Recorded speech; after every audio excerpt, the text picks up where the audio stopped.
Hay que agradecer una vez más la presencia aquí entre nosotros en esta jornada extra de José Rijo, abogado originalmente, economista, experto fiscal, y además ha pasado por la actividad política también.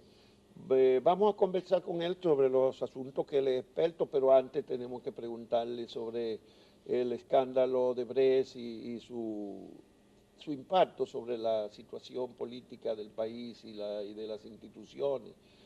¿Hay una crisis política institucional en el país, José Rijo? Bueno, un placer como siempre, Juan Bolívar.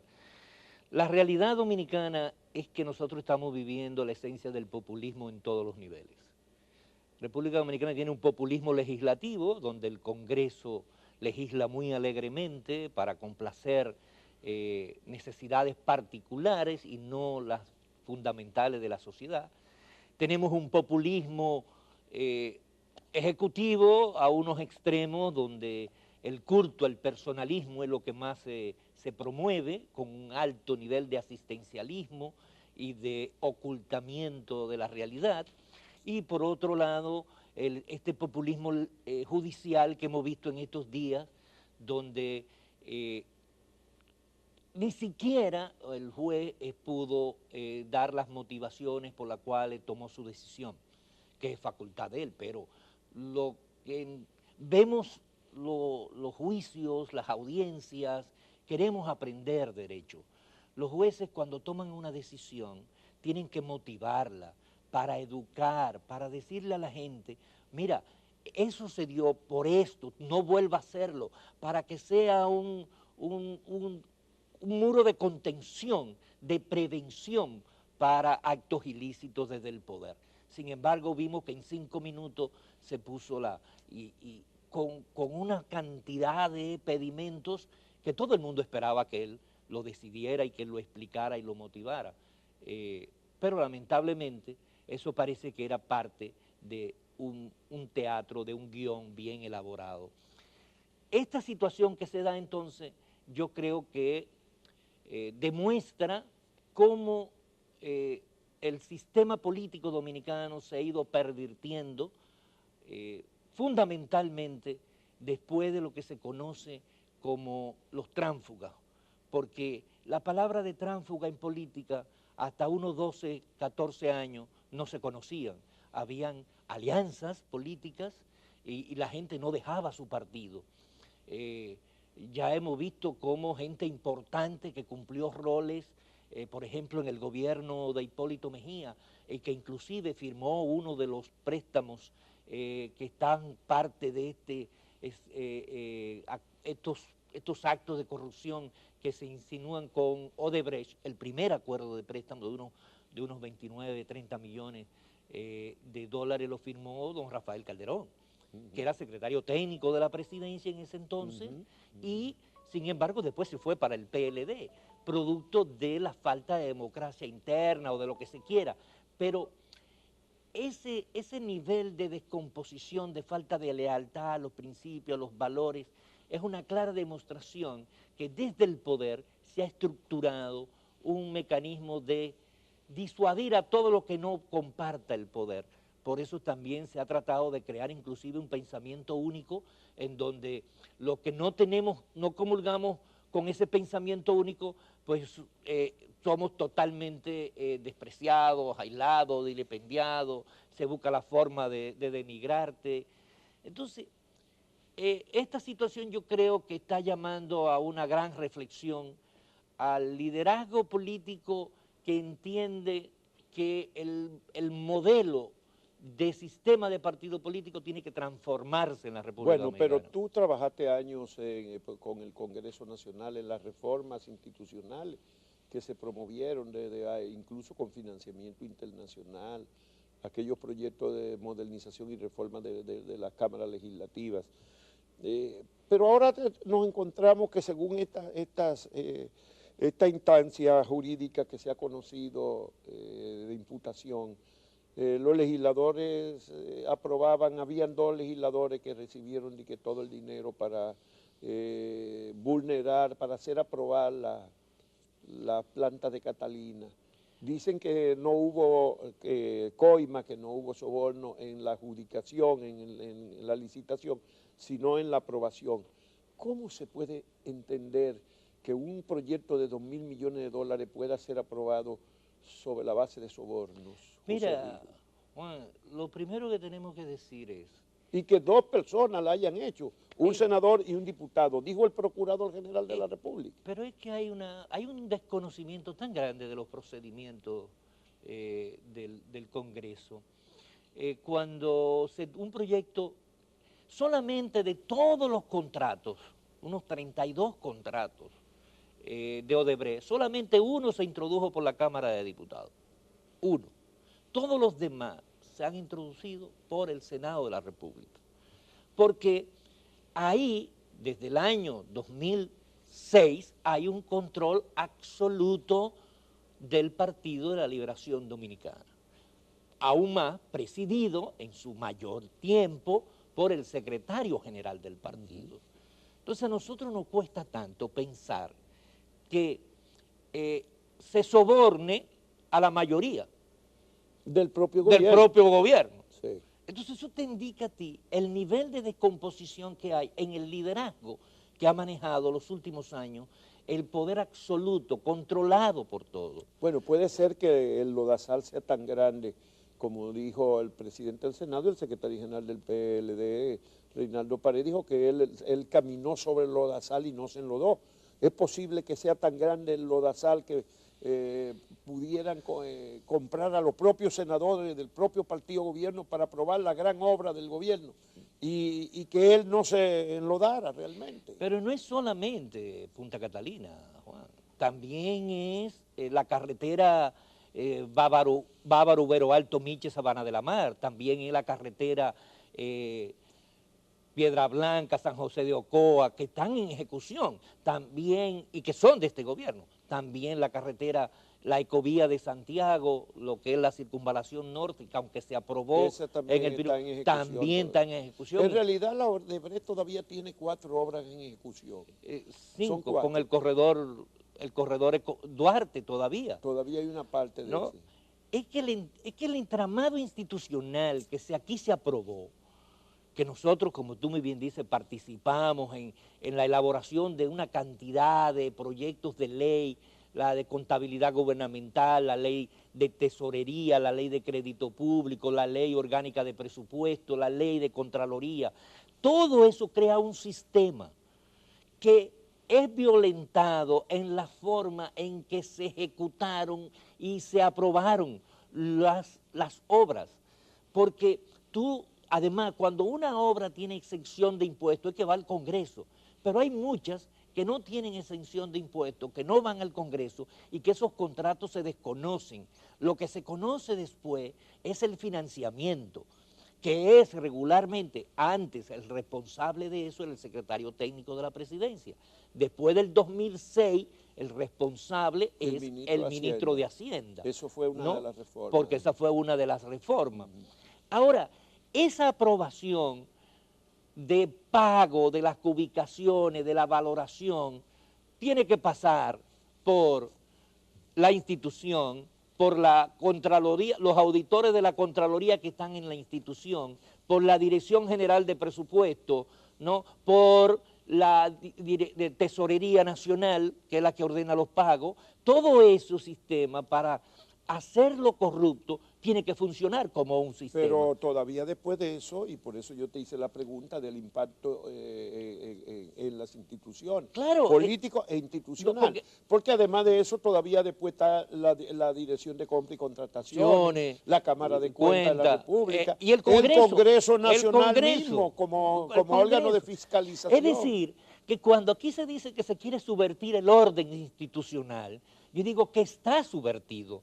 Es que hay que ordenar la institucionalidad de la República Dominicana, Juan. Sí. No hay manera de poder explicar lo que ha sucedido sin una complicidad total de los responsables del ejercicio del control interno y del control externo. Sí. ¿No? Y el control interno es responsabilidad directa del presidente de la República. El control interno es Contralor General de la República.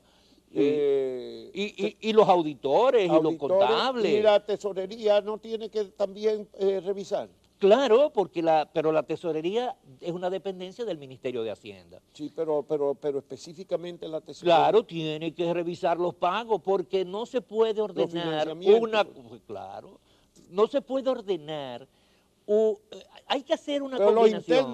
El interno es básicamente la Contraloría. Es la Contraloría. Y los externos son la Cámara de Cuentas, y el Congreso y la sociedad. Pero la de compra y contrataciones es interno también. Es interno también. Sí, hay dos internos, digamos, entonces. Sí. Compra y contrataciones y Contraloría. No, y el mismo sistema de la elaboración internamente. Sí. Porque se supone que en cada institución hay un auditor, hay un hombre de confianza del funcionario de turno para que se cumplan las normas. Pero todos los informes de la Cámara de Cuentas de los últimos 10 años, ¿qué es lo que indican? Que ha habido violación a las normas, al procedimiento, a las leyes de presupuesto, porque eso es otra cosa.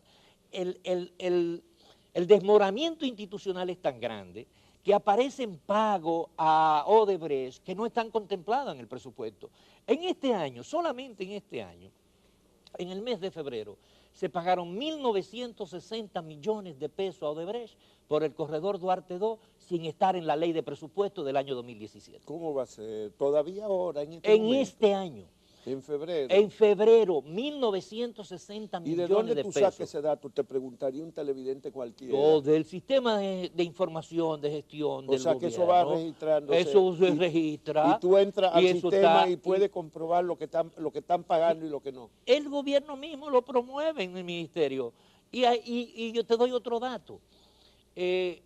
Para todo el año, esas obras de que hablábamos ahorita de obras públicas, que tiene obras públicas con Odebrecht, eran unos 1.700 millones de pesos para todo el año que tenían presupuestado.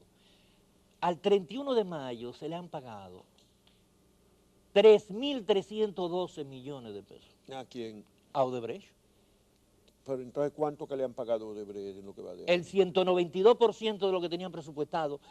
Y todavía hay deuda con Odebrecht de alrededor de más de 500 millones de dólares en 3 obras.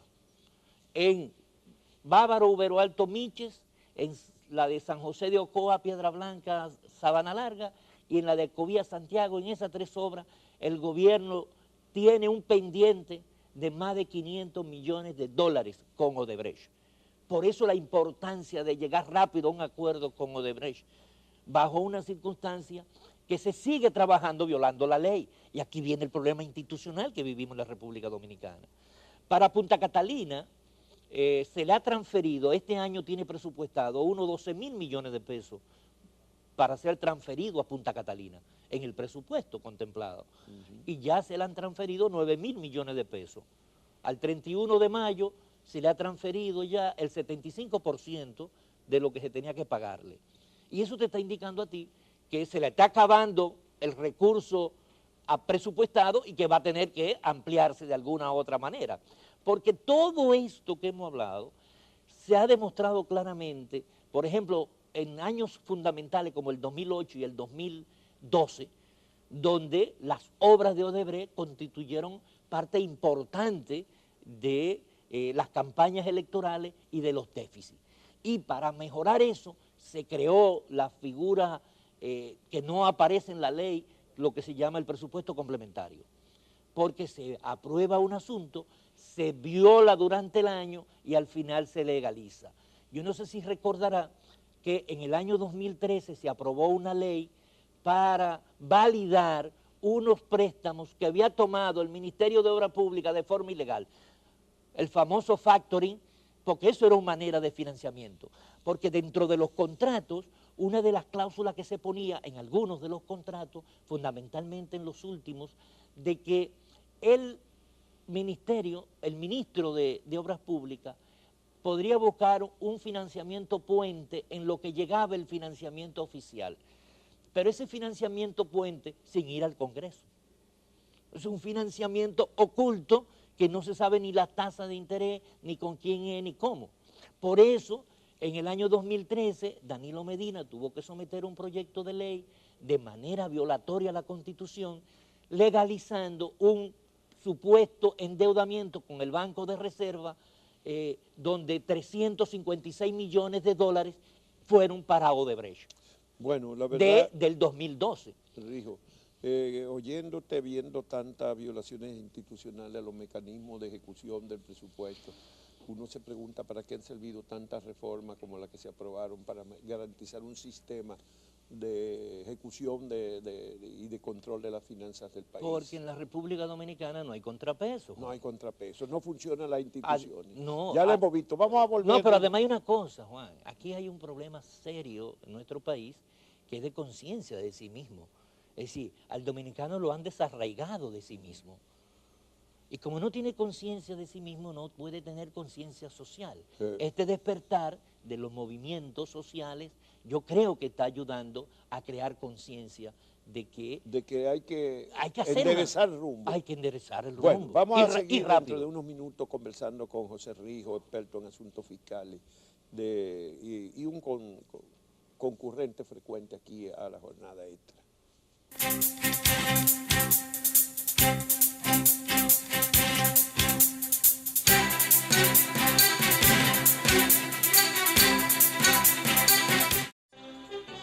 José Rijo, ya se ha dicho que esta semana admitió Bichara que hay dificultades con el financiamiento de las plantas de carbón de Catalina. Los bancos europeos que tenían un compromiso de más de 600 millones de dólares de financiamiento solo lo han erogado creo que 190 millones. Bueno, también hay que agregar unos 80 millones del seguro. Del seguro, sí. Pero también suspendido el financiamiento de más de 600 millones de dólares que iba a ser el Banco Nacional de Brasil de Desarrollo. Quiere decir que la planta Catalina está sin financiamiento. ¿De dónde va a salir el financiamiento? Se había aprobado unos bonos, pero hay que aprobar más bonos para la planta de Catalina, entonces, mira, ¿cómo la van a concluir? Con recursos internos y con financiamiento interno oculto y transferido después por el mecanismo que colocando bonos en el mercado interno. Sí, indudablemente.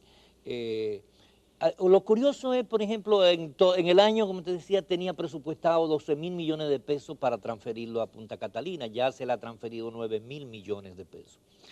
Los 600 millones de dólares que se aprobaron en emisión de bonos no se han podido colocar. Aunque nos resulta extraño que el gobierno esté registrando... No se ha podido colocar por ser bonos internacionales. Bueno, no es por ser bonos internacionales o no.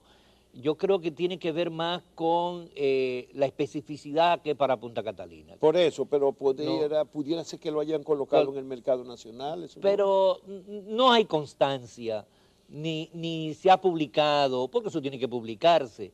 No se han publicado, no se ha podido colocar esos bonos de Punta Catalina.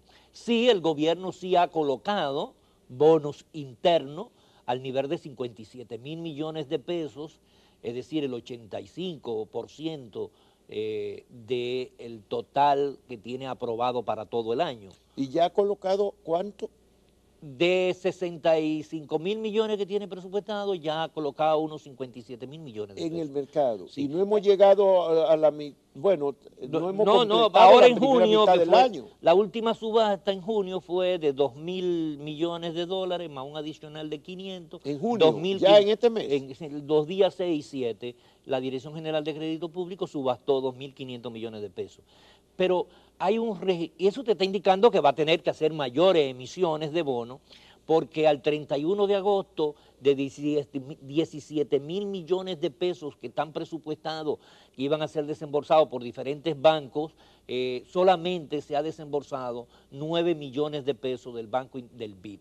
Pero de 17.000 millones de pesos. Para el año entero. Para el año entero de diferentes bancos, solamente hay registrado como desembolso de 9 millones de pesos. 9 millones, no 9.000. No, 9 millones. De 17.000, solo 9. 9 no, que han provenido directamente. Ahí tiene que haber un error. No, porque ahí está inclusive 1.968 millones de pesos del Banco de Brasil, del Bandes, y de la Agencia Francesa para el Desarrollo. Y todavía en el presupuesto de este año incluyeron 1.900 millones del Bandes. Sí, claro. Pero el Bandes tiene paralizado sus operaciones aquí en la República Dominicana hace ya 2 años. Más de 2 años. Va para 2 años, ¿no?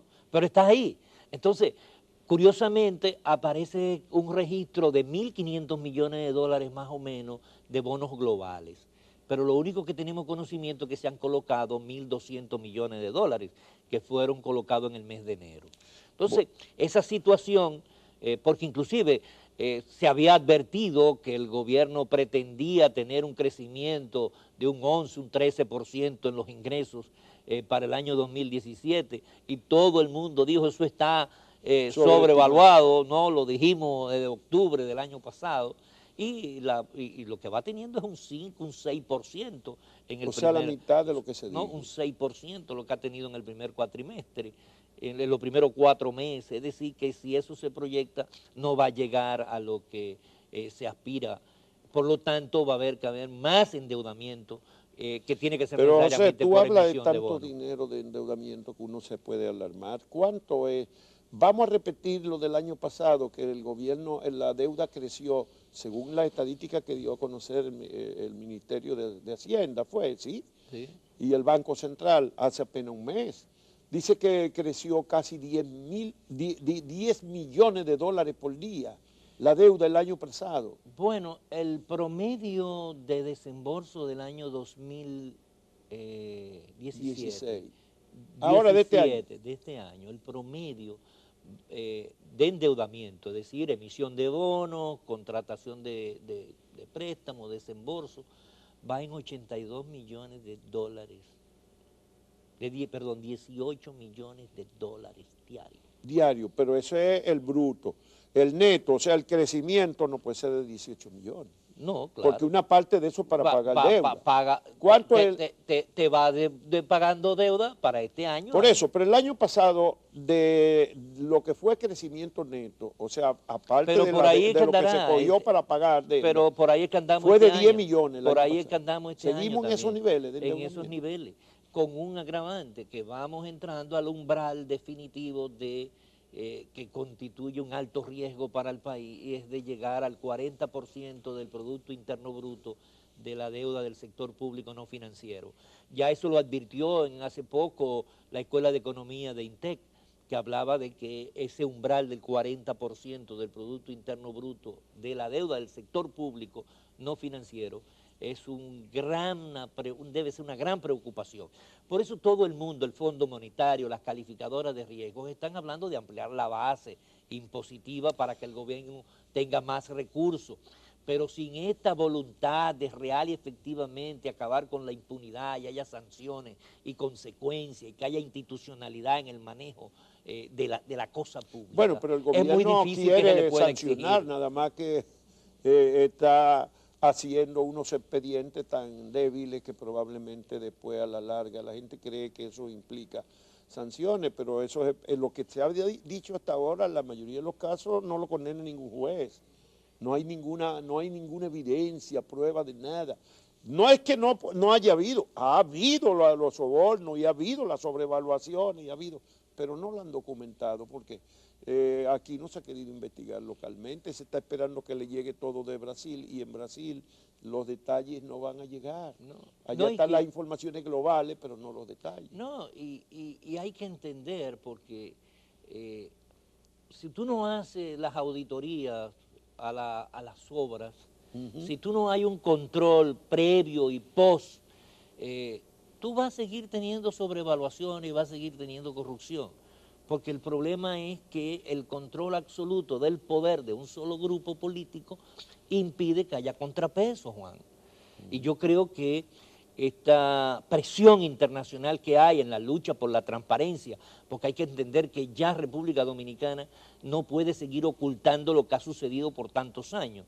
¿no? Es una presión internacional por la transparencia, por la falta del mejor uso de los recursos públicos, unido a la presión, al movimiento, que siempre hemos dicho, por la vía institucional.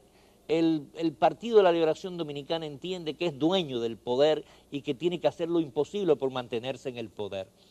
Y si tiene que sacrificar a 3, a 4, 5 dirigentes, lo sacrifica, porque el Partido de la Liberación Dominicana ha entendido que el uso de los recursos públicos es desde el poder que se hace, y desde ese poder ellos lo han construido a partir del fortalecimiento económico de sus dirigentes.